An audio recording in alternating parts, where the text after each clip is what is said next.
I never thought I'd see Nathan Reynolds again, let alone end up sharing a dorm room with him. If the universe had a sense of humor, this was its punchline. Back in high school, Nathan was the kind of guy you just hoped wouldn't notice you. He had this perfect mix of good looks, popularity, and cruelty that made him dangerous. Captain of the soccer team, loud in the hallways, always surrounded by people who laughed too hard at his jokes, especially the ones at my expense. And now, here we were, unpacking into the same 10 by 10 cinder block box of a dorm room. I recognized him the second I walked in. The haircut was different, more grown up, and he'd filled out a bit, broader in the shoulders. But that face? Still the same. Still smug. Still sharp around the edges. And apparently he didn't recognize me. At least, that's what I told myself. "Yo, you must be Drew?"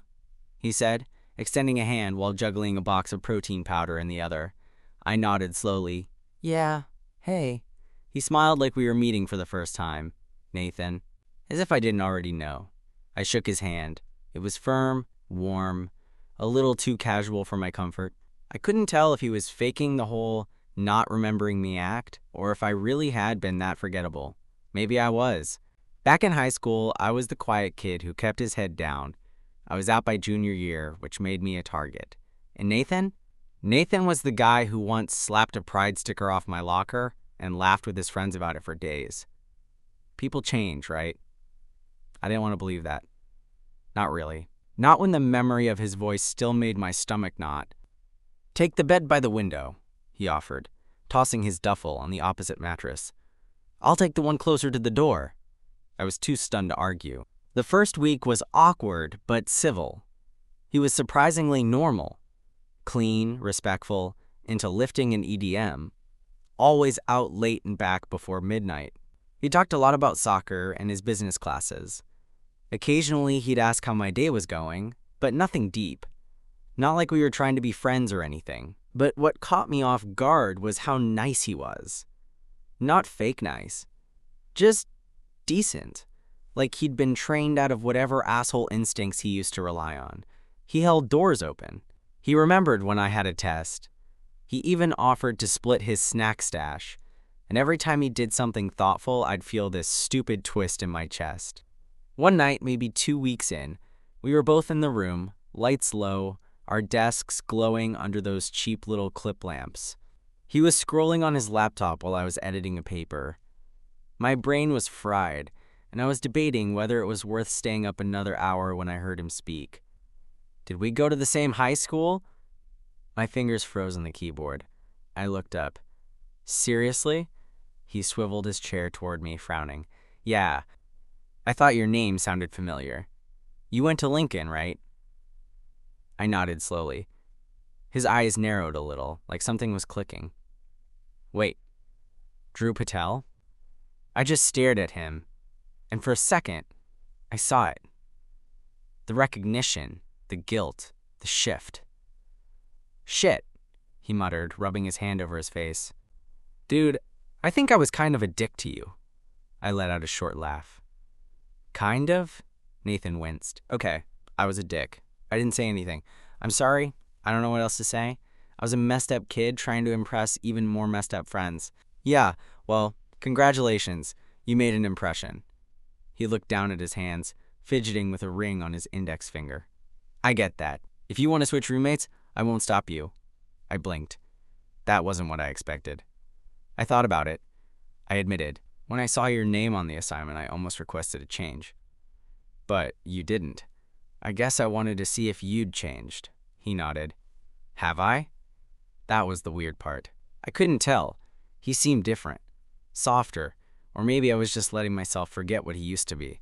"You're less of a dick now," I said, which made him laugh under his breath. A silence fell between us, heavier but not hostile. I turned back to my laptop, trying to refocus, but my mind wouldn't settle. And then he said something that completely threw me. "I remember pushing that pride sticker off your locker. I remember laughing. But I also remember feeling like shit about it later." I looked over at him. He wasn't smiling. He wasn't posturing. He was just honest. "You ever think about who you'd be if high school wasn't just about surviving?" "Every day," I replied without thinking. He nodded like he understood that more than I expected. I'm not proud of who I was. I didn't answer. I just saved my document, closed my laptop, and turned off my lamp. I lay in bed for a long time that night, staring at the ceiling. The kid who bullied me was now the guy sleeping 10 feet away. And for the first time, I wasn't sure if I hated him for it, or if I wanted to know who he really was under all that regret. After that night, things shifted between us. Not in some dramatic, life-altering way. It wasn't like we suddenly became best friends or started doing each other's laundry, or whatever weird fantasy people might have about reforming your bully. But something changed. Nathan was quieter, more thoughtful. He stopped filling the silence with small talk, and instead he just existed. Peacefully, respectfully. And I hated how that made me feel. Because the truth was, I didn't know what to do with someone who had once made me feel invisible, now looking at me like he wanted to be seen. There were moments, small, fleeting ones, that stuck with me. Like when he came back from soccer practice one night, drenched in sweat, and threw himself face first onto his bed, groaning like his body was giving up on him. I was at my desk, working on a programming assignment, earbuds in, but I caught myself glancing over, watching the muscles in his arms flex as he peeled off his shirt, tossing it into the hamper like it personally offended him. And I hated that I noticed. I hated that my first instinct wasn't disgust or bitterness. It was curiosity. Because he looked good, really good. And I didn't want that to be part of the equation. That night, I turned my laptop away from him, hoping that would stop my eyes from wandering. It didn't. The next weekend, he invited me to a party. "You don't have to go," he said, holding his phone like it was a peace offering. "But some guys from the team are throwing something. You could meet a few people, expand your circle a little." I blinked at him. "Why would I want to hang out with your friends?" Nathan shrugged. "I don't know. You don't really talk to anyone around here. I figured maybe it'd be chill." "I'm good." He didn't push, he just nodded and left, but about 2 hours later, he texted me. "Kegs tapped. One of the girls brought cupcakes. Thought you'd want to know." It was stupid, but I laughed. Because that was his weird way of reaching out, and I couldn't deny that it chipped away at some of the wall I'd built up. Eventually, I did go to one of those parties. It was a few weeks later, late September, the kind of night where the air still smelled like summer, but the breeze reminded you fall was creeping in. I don't even know why I went. Maybe I was bored. Maybe I was tired of pretending I wasn't curious about what his world looked like now. Nathan lit up when I walked through the door, red Solo cup in hand. He clapped me on the shoulder like we were old friends, introduced me to a few teammates, and then disappeared into the kitchen. And for a while, it was fine. I talked to this one guy, Eric, who turned out to be a stats major and way more into Mario Kart than I expected. There was music, laughter, spilled beer, and a girl dancing barefoot on a table. The usual chaos. Then someone said something that brought the whole vibe to a screeching halt. "Wait, you went to high school with Nate, right?" Some guy asked me, slurring just a bit as he leaned against the wall. "Yeah," I said cautiously. He laughed. "Man, I remember him telling us about how much of a little nerd you were. Said you used to cry if someone messed with your backpack." My stomach clenched. I looked over at Nathan across the room. He was in the middle of a conversation, laughing at something. Totally oblivious. "I guess he grew up," the guy continued, taking a sip. "You're not what I expected." I didn't respond. I just set my drink down and walked out. I wasn't even angry. Just gutted. Because it reminded me that no matter how different Nathan might act now, the version of me that lived in his stories was still the one he used to humiliate. I made it back to our dorm before him. I didn't slam the door or throw anything. I just sat on the edge of my bed, staring at the wall, that guy's words replaying in my head. And when Nathan walked in 20 minutes later, I didn't look at him. "Hey," he said carefully, "you took off kind of fast." I wasn't feeling it. "You okay?" I finally turned toward him. "Do your new friends know what kind of person you used to be?" He froze. "What?" "That guy, Mark, or Max, or whatever, said you used to talk about me. Called me a little nerd who cried." His face fell. "Drew, that was years ago. And that makes it better?" He walked over, standing at the foot of my bed. "I don't talk like that anymore. I don't even talk to that guy much." "But you used to," I said. and my voice cracked, just a little. "You used to laugh at me. You made my life miserable." Nathan didn't say anything for a long time. Then, quietly, he said, "I know." I hated how sincere he sounded. "I think about it more than you'd believe," he added. "How much of an asshole I was. I wish I could take it back." "You can't," I said flatly. "I know." There was another silence. Then he sat on the edge of his own bed, leaned forward, elbows on his knees, and said something I didn't expect. "You ever wonder why I was such a dick to you?" I blinked. "Because you were a homophobic jerk?" He gave a dry laugh. "Yeah, maybe. But I think it was more complicated than that." I narrowed my eyes. "How?" He looked at me, and for the first time, he didn't look cocky or apologetic. He looked vulnerable. "Because you were brave. You were out. You didn't hide who you were.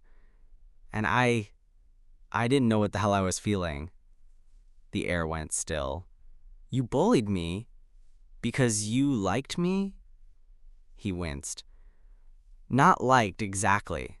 I didn't know what it was. But yeah, you were something I couldn't understand, and that scared the hell out of me." My heart thudded in my chest. I didn't know what to say, didn't know what to feel.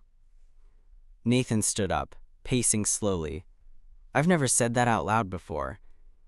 Not to anyone. I stared at him, trying to process it all. He turned to me, his expression raw. "I'm not asking for forgiveness. I just wanted you to know." And then he sat back down, not on his own bed, but closer, on the floor, between our beds. Like, he didn't want the space between us to grow. I didn't move. Couldn't move. Because for the first time, I saw the cracks in his armor. And part of me wanted to reach through. Nathan sat on the floor between our beds like he belonged there, arms draped over his knees, gaze fixed on some invisible point in the carpet. The air between us felt electric, not charged with anger anymore, but something quieter. He had just admitted to liking me back then, or at least being confused by whatever he felt, and now I had no idea what to do with that. My mind was reeling. I wasn't even angry anymore.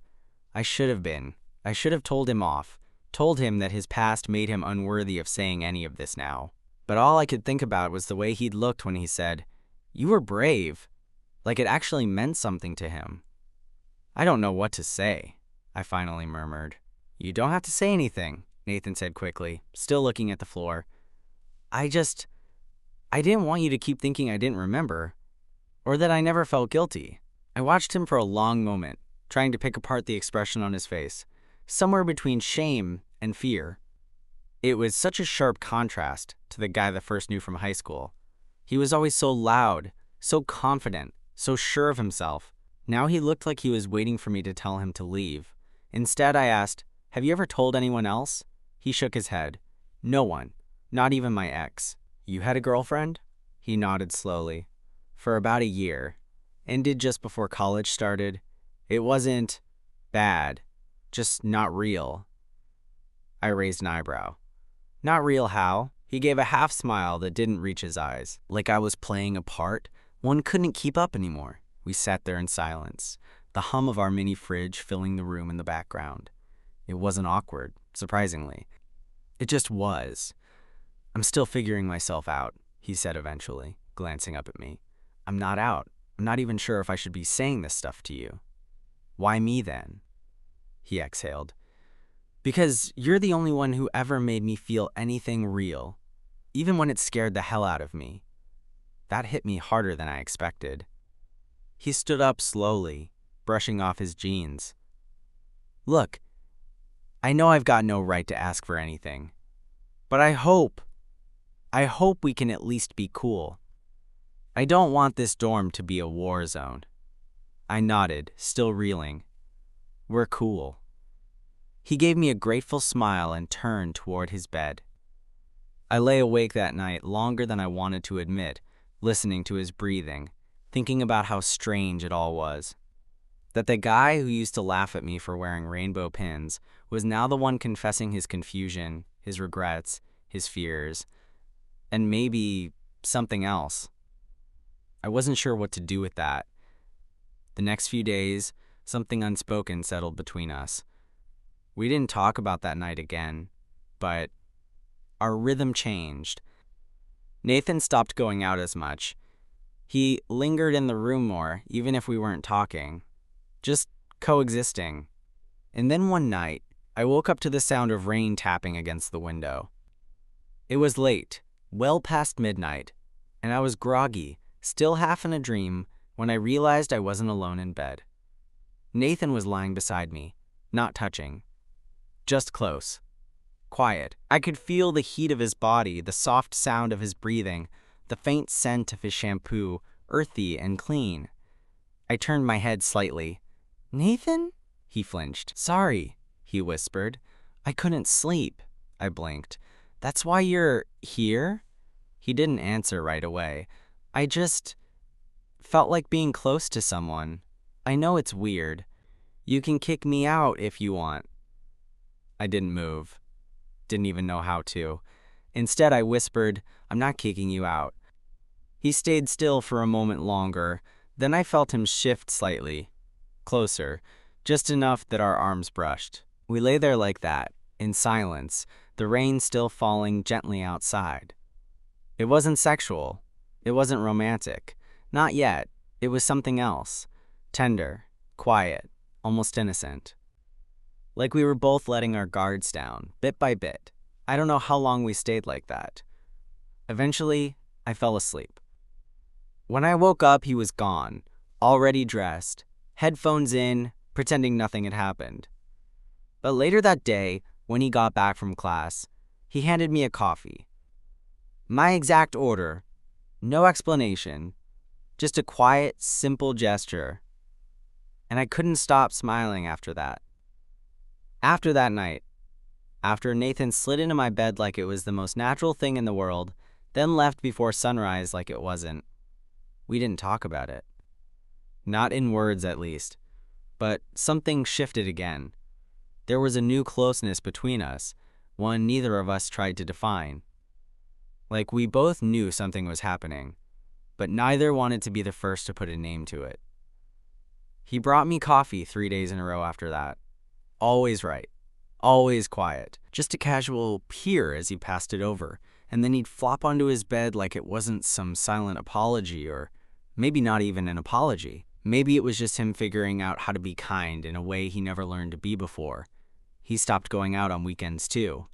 And when his friends asked where he was, I'd overhear him say he had stuff to do or needed to catch up on sleep, which was a lie.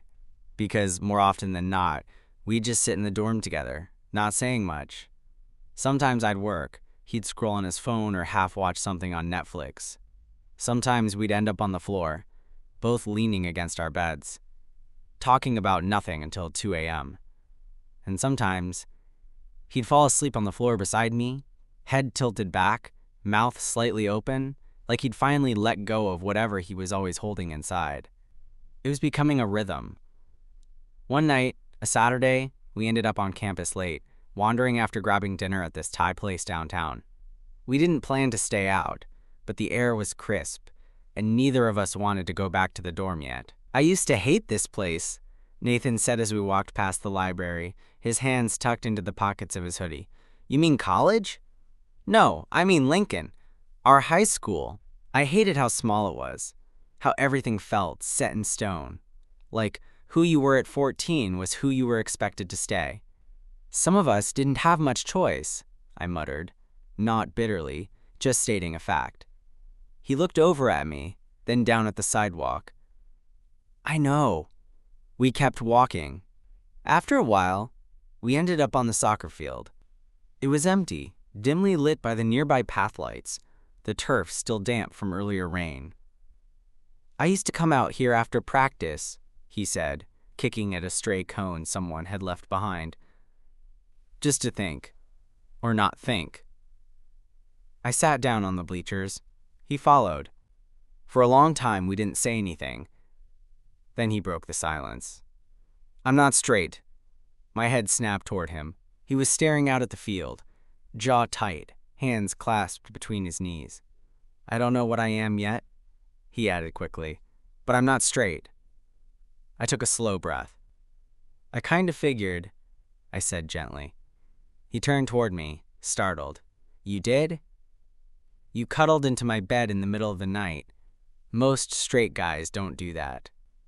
He actually laughed. Just a short, breathy sound. "Yeah, guess that was a little obvious," I shrugged. "Could have been emotional damage." I left room for interpretation. Nathan smiled, then turned serious again. "I've never said that out loud before, not even to myself, really." "Do you feel better saying it?" "I don't know," he admitted. "Scared, mostly, but also, yeah, a little lighter." We sat in silence again, this time more comfortable. The wind rustled the trees behind the field. Somewhere far off, someone was blasting music from a dorm window. Nathan looked at me again, this time more directly. "Do you remember that time in sophomore year when someone put gum in your hair?" I stiffened. "Yeah. Took 2 hours to cut it out." His voice was low. "That was me." I turned to him sharply. He held up a hand. "I know. I've carried that guilt for a long time. I think about it more than I should. You didn't even cry. You just sat there, quiet, while the girl next to you helped cut it out." I swallowed. "Why are you telling me this now?" "Because I want to stop hiding," he said, voice trembling just slightly. "I've hurt you in ways I can't fix, but if you let me, I want to try to be someone different now. Not just for you, for me too." I stared at him for a long time. His eyes didn't waver. "I'm not saying I forgive you yet," I said slowly, "but I'm starting to believe you actually mean it." Nathan nodded. "That's enough for me." We walked back to the dorm in silence, but it wasn't uncomfortable. If anything, there was a strange warmth between us, something growing, delicate and real. That night, I didn't wake up to find him in my bed, but I did wake up to a note on my desk. Didn't want to cross a line, but I thought about it. I hope that's okay. N. I stared at it for a while, then folded it and tucked it into my desk drawer. And for the first time in years, I felt wanted. The note stayed in my desk drawer for days. I didn't reply, didn't bring it up. I wasn't even sure how to. Every time I thought about it, about how Nathan had admitted he wanted to crawl into my bed but didn't, I got stuck between feeling flattered, confused, and a little terrified. And yet I couldn't stop thinking about it. Not because of the content, but because of what it meant. Restraint. Consideration. A version of Nathan I never would have believed existed 2 years ago. The same guy who once threw a stress ball at my head in chemistry class now couldn't sleep and still respected my boundaries enough to leave a note instead of crossing a line. That did something to me. It made me lower my guard. That week, we started acting more like real friends. Or maybe something closer to it. We'd walk to the dining hall together, start watching shows in bed on one laptop, share playlists. Sometimes I'd catch him looking at me when he thought I wasn't paying attention. And I didn't look away anymore. He didn't flirt. Not really. But there were moments. Subtle ones. The way he'd brush against me in the hallway, linger a little too long when passing me something, stretch while yawning and catch my eyes on his stomach. Nothing overt, nothing I could call out, but enough to keep my heart confused and my head a mess. It came to a head one Friday night. We were both in, no parties, no plans, just a lazy, rainy night with popcorn and a random horror movie we kept laughing through. At some point, halfway through the second act, a loud thunderclap hit and the power flickered, then went out completely. "Perfect," Nathan muttered. We sat in the dark, the storm rolling outside, only the occasional flash of lightning casting weird shadows across the dorm. "You good?" he asked after a beat. "Yeah. It's just really dark." I heard him shift. Then a warm hand brushed against mine. I didn't flinch. "You always this jumpy during storms?" "No," I lied. Another beat passed. Then he said, so quietly I almost missed it, "Can I come over?" I didn't answer. I just slid over in bed, and a second later, I felt the mattress dip beside me. He was warm, close. His shoulder barely touched mine. And for a while, we just lay there in silence, listening to the rain, the wind, our own breathing. "You sure this is okay?" he whispered. "Yeah." He moved a little closer, just enough that his thigh pressed against mine. "I've wanted to do this for a long time," he said, his voice barely audible. I turned my head, but it was too dark to see his face. "Do what?" "Be close to you, not just physically. I mean, I've wanted to matter to you." I swallowed hard. "You used to make me feel like I didn't." "I know," he said quickly, "and I hate that. I think that's why I couldn't stop thinking about you. Even after high school. I didn't understand it then, but I do now." His hand found mine under the covers. He didn't grab it. Just rested there, waiting. I let my fingers curl slightly, until they were touching. His breath hitched. Neither of us moved for a long time. Then, out of nowhere, he asked, "Do you still hate me?" I turned slightly toward him. I think I did. For a long time. And now? I don't know, I said truthfully. I'm still figuring that out. He was quiet after that. Eventually, his hand slid back, and he rolled onto his back, sighing.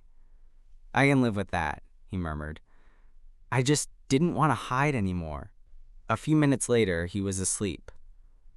I didn't sleep for a while. I just lay there, staring into the dark, trying to piece together what this was becoming, what I was letting happen, and why somehow it didn't scare me the way I thought it would. The next morning, when I woke up, Nathan was gone. His bed was already made, military neat like he always did when he was nervous or overthinking, and his gym bag was missing. A scribbled note sat on my nightstand. "Went for a run. Didn't want to make things weird. Hope last night wasn't too much." And I stared at it for a long time, then set it down without folding it. Something had changed. The line between us was blurry now. And not in a reckless, drunken way like college hookups usually start. It was deliberate, quiet, honest, which somehow made it even harder to ignore. The truth was, I didn't hate him anymore. I hadn't for a while. And it scared the hell out of me. Because if I admitted that I didn't hate him, I'd have to admit that I liked him now. That somewhere between awkward silence and late-night conversations, I'd started looking forward to the sound of his key in the door, the way he casually leaned against my desk when he talked, how he always handed me my coffee before taking a sip of his. I'd have to admit that I noticed everything about him. How he smelled after a shower, how he chewed gum when he was anxious, how he only wore that navy hoodie when he was having a bad day. And I wasn't sure if I was ready to admit that, not even to myself. When he got back, he didn't say much. He just tossed his gym bag down, peeled off his hoodie, and flopped onto his bed with a breathless, "You up?" "Yeah." "Didn't mean to make things weird," he said, still catching his breath. I didn't want to pretend like I didn't feel something." I turned in my desk chair to face him. He was lying on his back, one arm across his forehead, the other resting on his stomach. His shirt clung to him, sweat damp and stretched, and I hated how good he looked without trying. "You didn't make it weird," I said slowly, "but it's complicated." He nodded. "I know. I mean, we have history." "Yeah," he said, softer. "The kind I'd give anything to rewrite." We sat in that for a while, quiet. Unspoken things building between us like pressure in a valve. Later that night, I was brushing my teeth when he walked into the bathroom behind me. Just a towel slung low on his hips, hair wet, skin flushed from the hot water. I caught his reflection behind me in the mirror, and he caught me looking. Neither of us looked away this time. I rinsed and leaned against the sink, arms crossed. You always walk around like that? He smirked, stepping closer. Only when I'm hoping someone's looking? His voice was low, teasing. But under it, there was something almost fragile. I didn't move. Nathan took one more step, then stopped, close enough to feel the heat between us. His eyes searched mine, not pushing, just waiting. I don't want to mess this up, he said quietly.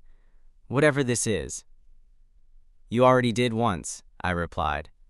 He winced. I know. But you're not that guy anymore. I'm trying not to be. I swallowed hard, heart thudding in my chest. So what do you want from me now?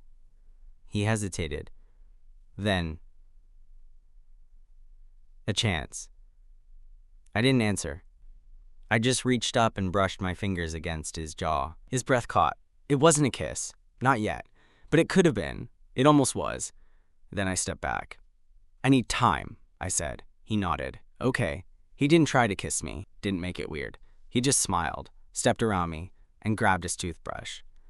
As I walked out of the bathroom, heart pounding, I realized something. This wasn't just a redemption arc. This was the beginning of something real. And real things take time. It took a couple of days for things to settle. Not in a bad way. Just quieter. Like we were both treading water, trying to see where we were without making too many ripples. Nathan didn't push. He didn't bring up the night in the bathroom or the things we'd said. But he didn't pull away either. He still brought me coffee in the mornings, still hovered near my desk while pretending to check his email, still fell asleep on the floor between our beds some nights, when he couldn't quiet his brain. And now I found myself watching him the way I used to watch the clock during class, like I was waiting for something to happen, like every glance or laugh or sigh might mean more. The air between us was charged. One night, close to midnight, I was halfway through an essay when Nathan came back from a late study group. His shirt was damp from the rain, hair sticking to his forehead. He looked exhausted. You good? I asked, spinning in my desk chair. He dropped his bag, kicked off his shoes, and flopped face first onto his bed. Barely, he mumbled into the blanket. Group project hell. I stood and grabbed one of my hoodies off the hook, tossing it at him. Go change before you get sick. He peeled himself up slowly, pulled off his wet shirt, and slipped the hoodie on. It was mine, so it fit him a little tight, the sleeves slightly short, the fabric stretching across his chest. I tried not to stare. Failed, obviously. He caught me, smirking, like the look, shut up. But I didn't look away. He sat on the edge of his bed, arms resting on his knees. That quiet, contemplative expression he got sometimes when the room was still and he wasn't putting on a show. You know, he said suddenly, I used to think being close to someone meant always having to prove yourself, that you had to earn every second of their attention. That love was transactional. I frowned. Where'd you learn that? He shrugged. My dad wasn't exactly the blueprint for healthy relationships. I sat down across from him. And now? I'm learning it's more about showing up, he said, glancing at me. Even when you're not sure what the other person needs. Even when you're not sure if they want you there. I swallowed hard. You've been showing up a lot. His gaze held mine. That's on purpose. Something passed between us, like a thread pulling tight. And this time, I didn't move away when he leaned in. The kiss wasn't perfect. It was soft, hesitant, like we were both afraid the other might pull back. But we didn't. I let my hand rest lightly on his thigh, felt his fingers touch the side of my neck, tentative, trembling just slightly. When we broke apart, he exhaled slowly, forehead resting against mine. I've wanted to do that since sophomore year, he whispered. I gave a breathless laugh. Maybe don't start by dumping gum in someone's hair next time. Noted, he murmured, smiling. We didn't sleep together that night. Not like that. We just lay there, side by side on his bed, his arms slung over my chest, his breath warm against my neck. For the first time since I'd moved in, I didn't feel like I was sharing a room with a stranger or an old wound. I felt like I was home. And the craziest part? So did he. I used to count the seconds until I could leave a room Nathan Reynolds was in. Now I found myself counting the minutes until I could be close to him again. That first kiss changed things. Not in a dramatic now we're together kind of way, but it settled something between us. Like the current we'd both been riding had finally found direction. Over the next few weeks, we started building something quieter, softer. He stopped asking permission to sit close to me. I stopped pretending not to notice the way he looked at me when he thought I was asleep. We didn't define anything. We didn't come out swinging with labels or big announcements. We just grew into it. Some nights, he still slept in his own bed. But most nights, I'd wake up and find his hand in mine or his forehead tucked against my shoulder. It became normal, natural, intimate in a way that had nothing to do with close and everything to do with being known. One night in early November, we were sprawled on the floor, backs against our beds, sharing a bag of kettle corn and watching a movie neither of us was actually following. "You ever think about what we'd be like if we met now?" Nathan asked, tossing a kernel at the trash can and missing by a mile. I glanced at him. "What do you mean?" "I mean, if high school never happened.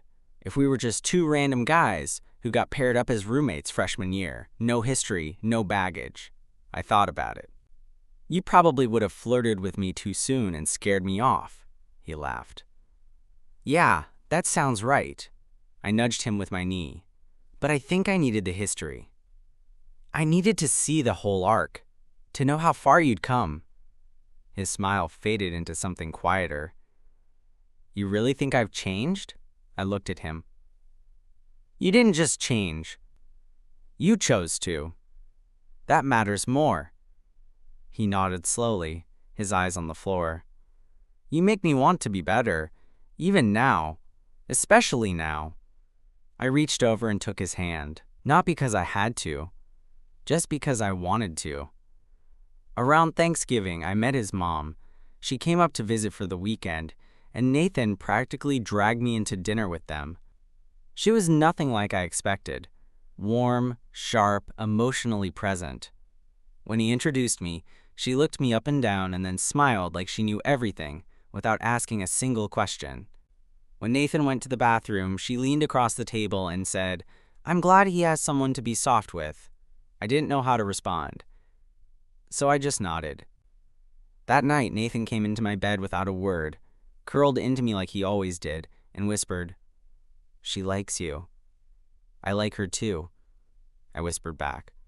Winter came, and our room got colder, but it never felt lonely. We weren't perfect. Sometimes we got on each other's nerves. Sometimes I needed space. Sometimes he struggled with everything he hadn't said out loud yet, to his friends, to his teammates, to the version of himself he still hadn't let go of completely. But we always came back to each other. That's what mattered. I think the moment I really knew, knew, was during finals week. I'd pulled an all-nighter writing a paper and passed out at my desk. When I woke up, there was a blanket over me, my laptop closed, and a note stuck to the edge of my keyboard in his chicken scratch handwriting. "You were snoring." It was kind of cute. "Go ace that final. I'm proud of you." Badge in. I still have that note in my drawer. Because that's what this turned into. Not just a dorm story or a college thing or a rebound of a confused ex-bully trying to figure himself out. It became real, messy, slow, terrifyingly real. And sometimes, when we're lying in bed, his head resting on my chest, fingers lazily tracing shapes on my arm, I think back to high school, to the locker slams and the stupid gum incident and the cafeteria insults. And I don't feel angry, I just feel grateful that people can grow. That sometimes the boy who made your life hell at 16 can become the man who holds you steady at 20. Nathan wasn't my first crush. He definitely wasn't my first heartbreak. But he might be the first person I ever let all the way in. And that's what this story really is.